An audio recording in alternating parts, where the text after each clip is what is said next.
Gracias al contexto pandémico, muchas de las decisiones que perpetra este gobierno están pasando desapercibidas. Entre otras cosas porque los medios cómplices, o sea, casi todos, no informan de ello. Hoy les vamos a hablar de un asunto que ha pasado desapercibido, pero que afecta a un buen número de españoles y a una parte de nuestro patrimonio histórico. En el pasado mes de agosto, el Gobierno introdujo una reforma en el reglamento de armas que ha resultado ser enormemente polémica, al contar desde el principio con la oposición de cazadores, armeros y de la Federación de Tiro Olímpico. Desde el mes de noviembre, tanto quienes se dedican a la reconstrucción histórica como al coleccionismo han sido asemejados a delincuentes al prohibir todo lo relacionado con las armas, incluidas sus réplicas en la casi totalidad de sus modalidades. De hecho, todos los coleccionistas de piezas o armas históricas, incluyendo colecciones y museos privados, tienen la obligación de hacer un inventario y entregar las piezas a la Guardia Civil para que ésta proceda a su destrucción. Dicha normativa no solo contraviene el derecho a la propiedad privada, sino que eliminará numerosas armas de gran valor histórico, muchas de ellas de siglos de antigüedad. Una de las reivindicaciones de los afectados es la de que se cumplan las disposiciones europeas y que la nueva ley se adapte a ellas. Y es que la nueva directiva de armas aprobada por la Comisión Europea en marzo de 2017 estaba concebida para salvaguardar algunos aspectos sobre seguridad, pero ha sido aprovechada por un gobierno que no parece muy favorable a la caza ni a las armas en general para imponer sanciones desproporcionadas, pretendando cuestiones de seguridad ciudadana cuando el porcentaje de armas de caza implicadas en delitos es mínimo y no digamos nada en delitos de terrorismo. La nueva reglamentación puede suponer la desaparición de todas las modalidades deportivas que entrarían en esta definición, lo que conllevaría la desaparición de negocios de juegos, por ejemplo, e incluso hasta las casetas de feria en las que se utiliza una carabina para apuntar a un palillo. Tan disparatada legislación ha sido llevada a los tribunales, si bien la Administración de Justicia se ha negado a aceptar medidas cautelares mediante peregrinos argumentos, alegando que la suspensión de dicho reglamento crearía un vacío legal que sería peor que una mala legislación. Y tenemos con nosotros esta noche a don Javier Arnaiz Larsson. Sea usted muy bienvenido. Buenas noches, gracias por tenerme aquí. Es un placer. Vamos a hablar de un tema que no sale a los medios, un tema que ha sido aprobado por el Gobierno en el mes de agosto, que entra en vigor 3 meses después, en el mes de noviembre, y que estamos ya fuera de plazo para muchas cosas de las que vamos a hablar a continuación. Bueno, todo esto comienza, por ir al principio de los tiempos, todo esto comienza en Europa, porque es una legislación teóricamente devenida de la aprobada en Europa, a partir pues, de los actos terroristas que han tenido lugar en los últimos años. A partir de ahí en Europa empieza a legislarse sobre este tipo de cosas, sobre estas armas que en España derivan en otra cosa, pero empieza por ahí, ¿verdad? Sí. A ver, esta legislación estaba guardada en un cajón desde el año 2013 y la Unión Europea está esperando una oportunidad para sacarla adelante. El ataque terrorista de París propicia que sacasen esta normativa y, de hecho, si el ataque es un viernes, la normativa está fuera el lunes. Ya la tenemos a la vista, es decir, está ya preparada, ¿no? Está ya cocinada. Hay que decir que las armas que se usaron en París eran armas ilegales, eran armas de guerra, que se habían importado ilegalmente desde Serbia y desde los países de la zona de Kosovo, ¿no? De los Balcanes. Este tipo de armas se usaron en el 90% de los ataques terroristas en Europa. Solo una de ellas, la del tren, era un arma que estaba reactivada, que se había comprado a una armería de Eslovaquia y que, de hecho, en el momento de ataque falló y por eso se pudieron tirar encima del terrorista y neutralizarlo. Pero las armas que se usaron eran armas de guerra que venían de los Balcanes, de la guerra de los Balcanes, y además los terroristas no tenían licencia de armas. Es decir, que la legislación que impuso Europa en ese momento, o que tenemos actualmente, no habría impedido los ataques. Es más, estas Navidades tuvimos un ataque en Austria con la legislación, con la nueva directiva europea ya en vigor, y no sirvió absolutamente para nada. Parece, desde el punto de vista del ciudadano de a pie, que no está metido en estas cosas, parece una perfecta idiotez aprobar una legislación que no va a hacer más que perjudicar y que en absoluto limita la perpetración de actos terroristas, porque claro, un terrorista no se saca la licencia de armas antes de cometer los actos, no tiene sentido. No, está claro, el objetivo de esta legislación no eran los terroristas, eran los ciudadanos europeos, era la excusa para meterles mano y provocar una restricción, sobre todo apuntando hacia las armas largas semiautomáticas, ¿no? Las armas deportivas semiautomáticas, que son la auténtica bestia negra ahora mismo, y no sabemos por qué, porque la estadística no las pone en el punto de mira, no son las armas más utilizadas en crímenes. Si cogemos la estadística criminal, las armas que más se utilizan de fuego son armas cortas, son pistolas. Es decir, la legislación tendría que hacer incidencia en eso, pero en cambio se centra en este tipo de armas, que es justamente la que estaban persiguiendo en Estados Unidos 10 años antes, desde el año 94. Bueno, a partir de ahí, a partir de estos hechos, se legisla en la Unión Europea, pero el gobierno español aprovecha esa legislación a nivel europeo para imponer una ley mucho más restrictiva y en algunos casos que tiene relativamente poco que ver con lo que se aprueba en Europa y en algunos puntos incluso casi es contraria. Bueno, hay que entender que cuando se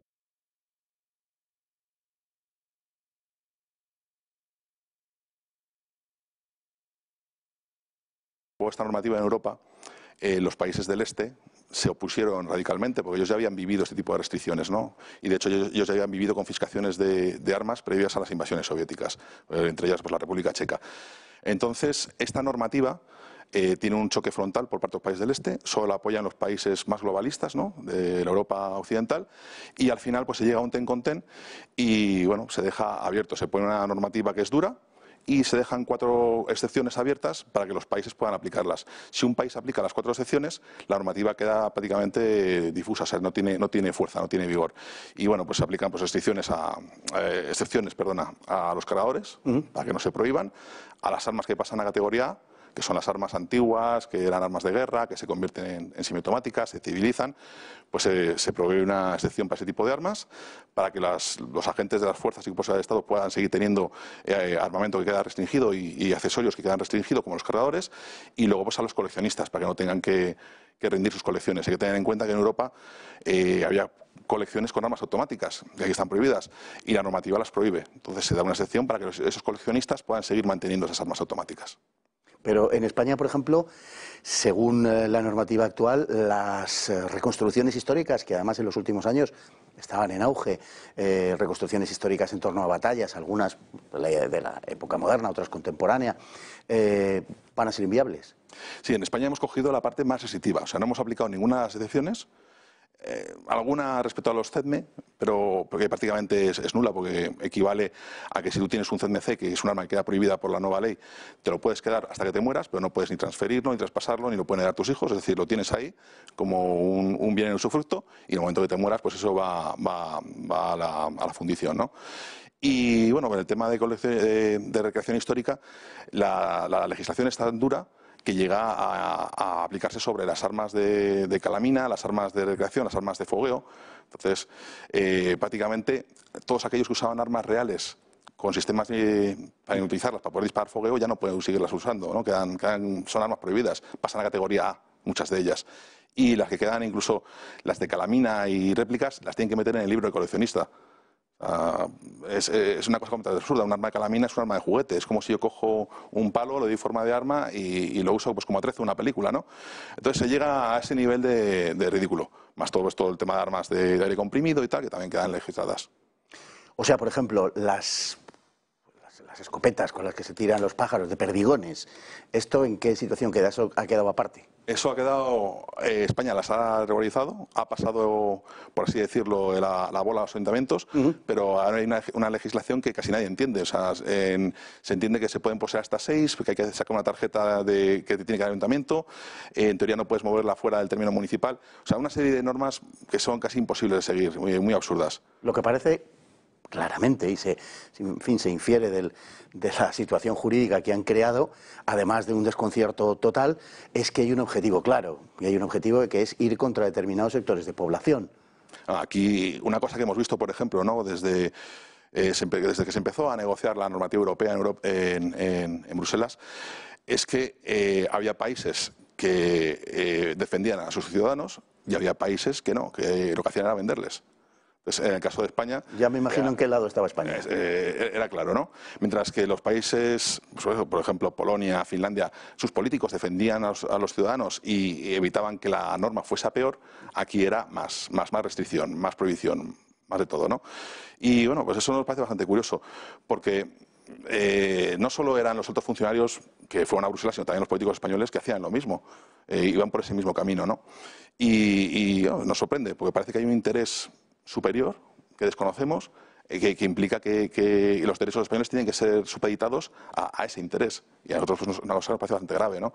Tenemos una rama funcionarial que está trabajando en contra de los intereses de los españoles, lo cual es patente. Y bueno, y si pasan armas, pues me imagino que pasará en otros sectores igual. Claro, claro. En este caso es un caso muy paradigmático, pero efectivamente no es más que uno de muchos de la política general de un gobierno. Un gobierno que además, bueno, no ha resultado nada receptivo a las reivindicaciones del sector desde muchos ángulos, porque, en fin, todos los que tienen armas las tienen en función de intereses, desde luego muy diferentes, muy distintos, pero todos intentaron negociar con el gobierno y, por otra parte, muchas asociaciones, bueno, no han querido mantener el pulso con el gobierno. A ver, hay que tener en cuenta cómo funcionan las cosas en España, ¿no?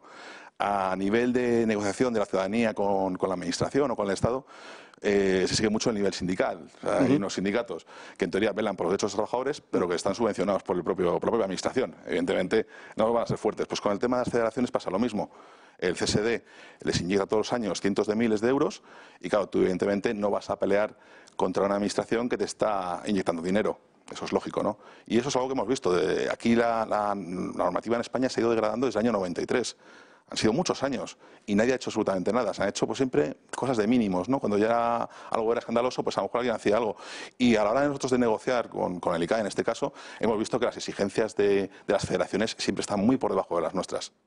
De hecho, al mínimo acuerdo ya se levantaban, les parecía bien y lo cerraban. Y es por eso, es porque sencillamente tú no puedes ir contra la mano que te da de comer. ANARMA, la asociación de la cual es usted presidente, ha recurrido a esta ley, pero bueno, no han querido dar el señor juez no ha querido otorgar la medida cautelar basándose en un argumento, bueno, sorprendente. Bueno, nosotros estamos llevando este caso con el despacho de Roca y Uquén y se ha dado una cosa que yo creo que, vamos, según ellos nunca se ha visto, ¿no?, en lo que es un pleito en España contra la Administración, y es que solicitamos cautelares, sabíamos que era difícil, pero vamos, viendo cómo está redactada la norma, porque aquí prácticamente, claro, como nadie ha hecho nunca nada y nadie ha estado vigilando a la Administración, desde el año 93 han estado legislando como les da la gana, es decir, mal, saltándose pues eso, todo el trámite administrativo, legislando con los ministeriales, una norma que es superior, o sea, todo tipo de chapuzas legislativas, ¿no? Y bueno, esto estaba claro que iba a caer. La historia que nos han dado es, el juez nos da la razón, nos dice que tenemos razón, pero que la supresión de la norma traería males mayores que la existencia de una mala norma. Y luego, pues que el Estado, la Administración, se puede hacer cargo de los costos o de los daños que ocasione esta norma, ¿no? Pero perdón, Javier, si desde el punto de vista jurídico, pregunto, si se suspende la norma que acaba de entrar en vigor, lo que se mantiene en vigor es la norma anterior. Antigua, por tanto, no se entiende qué daño hubiera causado. Se entiende que la norma antigua ya no es válida porque no cubre todos los escenarios, todos estos casos. Entonces han alegado que por temas de seguridad pública y al haber un bien mayor que es la seguridad pública, es preferible mantener una mala norma y compensar luego a los ciudadanos a tirarla abajo. Pero es un argumento. Un precedente, ¿no? Entonces, van por ahí. La verdad, el juez ha dicho eso. Curiosamente no nos ha condenado a costas por el tema del recurso. Y bueno, el trámite sigue en pie, la demanda sigue en pie y esperamos en cuestión de un año y medio pues tumbarla. Si se lee la resolución judicial, podría pensar que en España hay un riesgo serio porque existe de inseguridad pública, digo, porque hay un alto grado de violencia en la sociedad a partir del uso de armas de fuego. Esto es absolutamente irreal. Es irreal.